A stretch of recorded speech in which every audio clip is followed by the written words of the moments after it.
ആടിനെ പട്ടിയാക്കാനും പേപ്പട്ടിയാക്കാനും ഏറ്റവും കൂടുതൽ മിടുക്ക് നാം കണ്ടിട്ടുള്ളത് CPM-കാരിലാണ്. അത് കഴിഞ്ഞാൽ പിന്നെ CPM-ൻ്റെ കളരിയിൽ, അതായത് SFI എന്ന വിദ്യാർത്ഥി സംഘടനയിലൂടെ പ്രവർത്തനം നടത്തി മുന്നോട്ട് വന്ന് പിന്നീട് മാധ്യമപ്രവർത്തകരാകുന്ന ഒരു കൂട്ടം ആൾക്കാരിലാണ് പിന്നെ ഈ മിടുക്ക് നമ്മൾ ദർശിച്ചിട്ടുള്ളത്. ഇതാ അത്തരത്തിൽ ഒരു വാർത്ത, അതിൻ്റെ ഈ ഒരു മിടുക്കിൻ്റെ ഏറ്റവും ഒടുവിലത്തെ ഉദാഹരണം പുറത്തു വന്നിരിക്കുന്നു. അത് മറ്റൊന്നുമല്ല, അയോധ്യയിലെ മാംസഭക്ഷണവുമായി ബന്ധപ്പെട്ടാണ്. നേരത്തെ തന്നെ അയോധ്യയിലെ ശ്രീരാമ ജന്മഭൂമിയിൽ സ്ഥിതി ചെയ്യുന്ന ശ്രീരാമക്ഷേത്രത്തിൻ്റെ പരിസരത്ത് മാംസഭക്ഷണം വിൽക്കുന്നതും മദ്യം വിൽക്കുന്നതും നിരോധിച്ചിരുന്നു. അതൊരു ക്ഷേത്ര നഗരിയാണ്. അതിൻ്റെ പഴയ പേര്, അതിൻ്റെ വളരെ പഴയ പേരിലേക്കൊക്കെ പോയാൽ നമ്മൾ അന്തം വിട്ടുപോകും. എന്നാൽ കേരളത്തിലെ മാപ്രകൾ പറയുന്നത് അതിൻ്റെ പഴയ പേര് ഫൈസാബാദ് എന്നായിരുന്നു. ഈ ഏതാണ്ട് 6-7 നൂറ്റാണ്ടിൽ ഇസ്ലാം ഉണ്ടാകുന്നതിന് മുമ്പ് ഈ ഫൈസാബാദ് എന്നുള്ള പേര് ഇതിനുണ്ടായിരുന്നോ എന്ന് ചോദിച്ചാൽ ഉത്തരമില്ല. കാരണം ഇസ്ലാം മതം ഉണ്ടായതിനു ശേഷം ഇന്ത്യയിലേക്ക്, ഭാരതത്തിലേക്ക് അധിനിവേശം നടത്തുകയും പിന്നീട് ഇവിടെ മുഗൾ ഭരണം ഉണ്ടാവുകയും ഒക്കെ ചെയ്തതിനു ശേഷമാണ് ഈ ഫൈസാബാദ് എന്ന പേര് വരുന്നത്. അതിനു മുമ്പ് അതിൻ്റെ പേര് അയോധ്യ എന്ന് തന്നെയായിരുന്നു. കോസലം എന്ന മറ്റൊരു പേരുകൂടി അതിന് ഉണ്ടായിരുന്നു. എന്നാൽ ഇതൊന്നും മലയാള മാപ്രകളെ സംബന്ധിച്ച് ഒരു വിഷയമല്ല. അവർക്ക് ഫൈസാബാദ് എന്നുള്ള പേരേ അറിയുള്ളൂ. കാരണം എന്താണ് എന്ന് ചോദിച്ചാൽ എനിക്ക് ഉത്തരമില്ല. അങ്ങനെയുള്ള ഈ മലയാള മാപ്രകൾ ഇപ്പോൾ പറഞ്ഞു പിടിപ്പിക്കുന്നത് അയോധ്യയിൽ മാംസഭക്ഷണം നിരോധിച്ചിരിക്കുന്നു, അവിടെ മാംസം കഴിക്കാൻ പറ്റില്ല എന്നൊക്കെയാണ്. എന്നാൽ വാസ്തവത്തിൽ മാംസഭക്ഷണത്തിൻ്റെ വിൽപ്പനയാണ് അവിടെ നിരോധിച്ചിരിക്കുന്നത് എന്ന് വ്യക്തമാണ്. അതിന് കാരണം അത് ആ ക്ഷേത്ര നഗരിയാണ്. അവിടെ എത്തുന്ന തീർത്ഥാടകരുമായി ബന്ധപ്പെട്ട് അവിടെ ഒരു ലോ ആൻഡ് ഓർഡർ ഇഷ്യൂ, ക്രമസമാധാന പ്രശ്നം ഉണ്ടാകാതിരിക്കാനാണ് ഈ ക്ഷേത്രത്തിൻ്റെ പരിസരത്ത് മദ്യവും മാംസവും വിൽപ്പന നടത്തുന്നത് നിരോധിച്ചുകൊണ്ട് ജില്ലാ ഭരണകൂടം ഉത്തരവ് പുറത്തിറക്കിയത്. ഇപ്പോഴതാ അത് അയോധ്യയുടെ 15 കിലോമീറ്റർ ചുറ്റളവിൽ ഈ പറയുന്നത് പോലെ മാംസഭക്ഷണത്തിൻ്റെയും മദ്യത്തിൻ്റെയും വിൽപ്പന നിരോധിച്ചിരിക്കുന്നു. ഇത് ഓൺലൈൻ കാർക്ക് കൂടി ബാധകമാക്കിയിരിക്കുകയാണ് ജില്ലാ ഭരണകൂടം. അതായത് ഈ ഓൺലൈനിലൂടെ നമ്മൾ ഭക്ഷണം ഓർഡർ ചെയ്ത് വാങ്ങുന്നുണ്ടല്ലോ, ഈ പറയുന്ന സൊമാറ്റോ, സ്വിഗ്ഗി തുടങ്ങിയ കമ്പനികൾക്ക് ഓർഡർ ചെയ്ത് ഭക്ഷണം നമുക്ക് വാങ്ങാം. അങ്ങനെ വാങ്ങുമ്പോൾ ഈ അയോധ്യ ക്ഷേത്രത്തിൻ്റെ 15 കിലോമീറ്റർ ചുറ്റളവിലേക്ക് നേരത്തെ ഉണ്ടായിരുന്ന വിൽപ്പന നിരോധനം ബാധകമാക്കിയിട്ടുണ്ട്, നീട്ടിയിട്ടുണ്ട് എന്ന് മാത്രമല്ല ഈ ഓൺലൈൻ കച്ചവടക്കാർക്കും ഇത് ബാധകമാണ്, ഈ ഉത്തരവ് ബാധകമാണ് എന്നാണ് ജില്ലാ ഭരണകൂടം പറയുന്നത്. നേരത്തെ തന്നെ ഇതിൻ്റെ പേരിൽ പരാതി ഉയർന്നിരുന്നു. ഇവിടെ ഈ ഓൺലൈൻ കച്ചവടക്കാർ വലിയ തോതിൽ മാംസം കൊണ്ടുവന്ന് വിൽക്കുന്നുണ്ട്, മദ്യം വിൽക്കുന്നുണ്ട് എന്നൊക്കെയുള്ള പരാതികൾ അവിടെ ഉയർന്നിരുന്നു. അതുകൊണ്ടാണ് 15 കിലോമീറ്റർ ചുറ്റളവിലേക്ക് ഈ നിരോധനം നീട്ടുകയും ഒപ്പം ഓൺലൈൻ കച്ചവടക്കാരെ കൂടി ഇതിൻ്റെ നിരോധനത്തിൻ്റെ പരിധിയിൽ കൊണ്ടുവരികയും ചെയ്തത് അങ്ങനെയാണ്.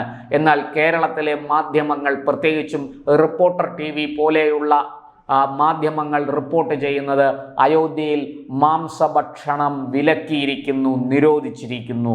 മാത്രമല്ല ജനങ്ങളുടെ ഭക്ഷണ സ്വാതന്ത്ര്യത്തിലേക്ക് UP സർക്കാർ കൈകടത്തിയിരിക്കുകയാണ്. യോഗി ആദിത്യനാഥിൻ്റെ സർക്കാർ കൈകടത്തിയിരിക്കുകയാണ്.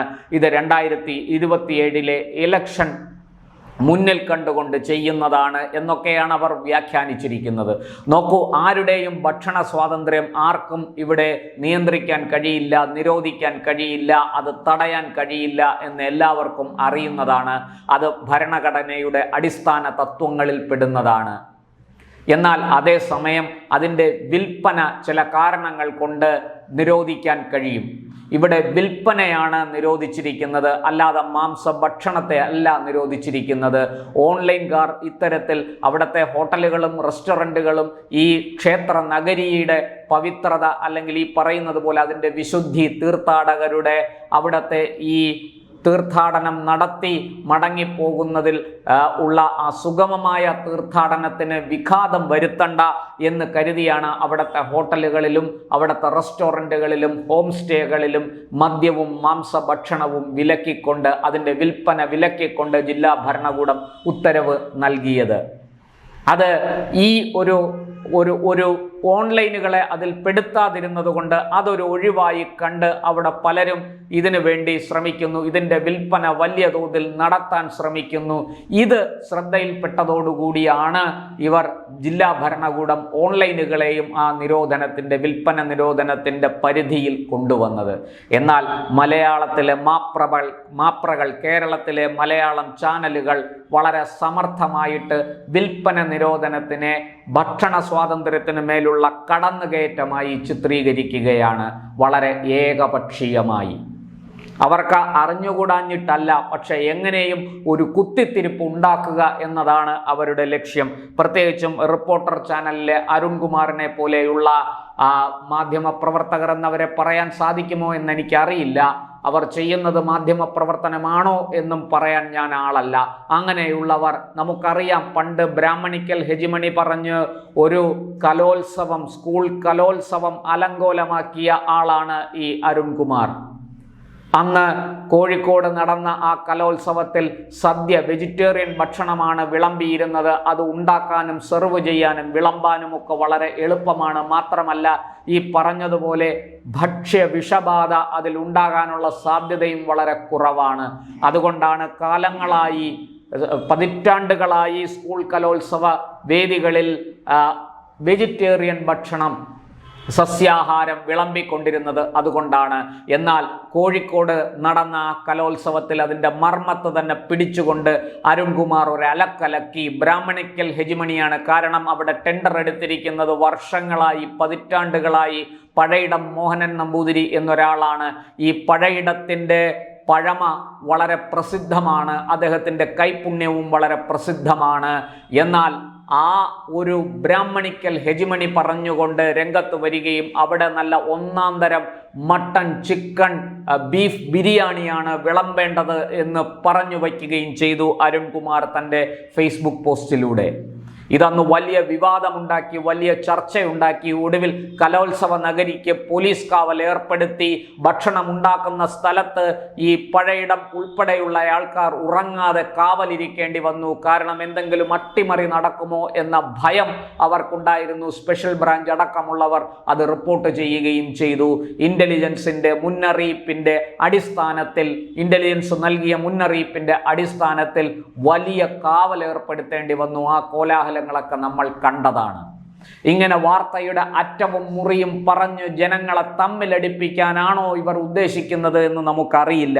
എന്തായാലും ഈ അയോധ്യയിൽ ഇപ്പോൾ പറയുന്ന ജില്ലാ ഭരണകൂടം, അവിടുത്തെ ഫുഡ് സേഫ്റ്റി ഓഫീസർ ഒക്കെ നൽകുന്ന വിവരങ്ങൾ അനുസരിച്ച് അയോധ്യാധാം, അതായത് അയോധ്യ എന്ന ക്ഷേത്ര നഗരിയിൽ അയോധ്യ ക്ഷേത്രം സ്ഥിതി ചെയ്യുന്നതിൻ്റെ ചുറ്റിനും, പിന്നെ അതുപോലെ തന്നെ പഞ്ചകോശി പരിക്രമ പാത, ഈ അയോധ്യ ക്ഷേത്രം മാത്രമല്ല, രാമൻ്റെ ഈ ക്ഷേത്രം മാത്രമല്ല, സമീപത്ത് തന്നെ ഒരു 15 കിലോമീറ്റർ ചുറ്റളവിലായിട്ട് വിവിധ ക്ഷേത്രങ്ങളുണ്ട്. സീതയുടെയും അതുപോലെ ലക്ഷ്മണൻ്റെയും അതുപോലെ ശത്രുഘ്നൻ്റെയും ഭരതൻ്റെയും ലവകുശന്മാരുടെയും ഒക്കെ ക്ഷേത്രങ്ങൾ സ്ഥിതി ചെയ്യുന്നുണ്ട്. അവിടെയൊക്കെ തീർത്ഥാടകർ പോകാറുണ്ട്. ഇതുമായി ബന്ധപ്പെട്ട് അതൊരു തീർത്ഥാടക സർക്കിളാണ്. ആ തീർത്ഥാടക സർക്കിളിൽ ഭക്ഷണത്തിൻ്റെയും മദ്യത്തിൻ്റെയും വിൽപ്പന നിരോധിച്ചിരിക്കുകയാണ് ജില്ലാ ഭരണകൂടം. അതിനെയാണ് ഈ പറഞ്ഞതുപോലെ വളച്ചൊടിച്ച് മാംസഭക്ഷണം നിരോധിച്ചിരിക്കുന്നു എന്ന സാഹചര്യത്തിലേക്ക് കൊണ്ടെത്തിച്ചിരിക്കുന്നത്.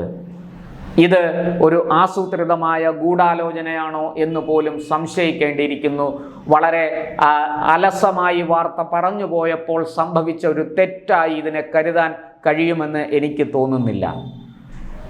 എന്തിനാണ് ഇങ്ങനെ വസ്തുതാ വിരുദ്ധമായ കാര്യങ്ങൾ പ്രചരിപ്പിക്കുന്നത് എന്ന ചോദ്യം ഓരോ മലയാളിയും ഉയർത്തേണ്ടതാണ്.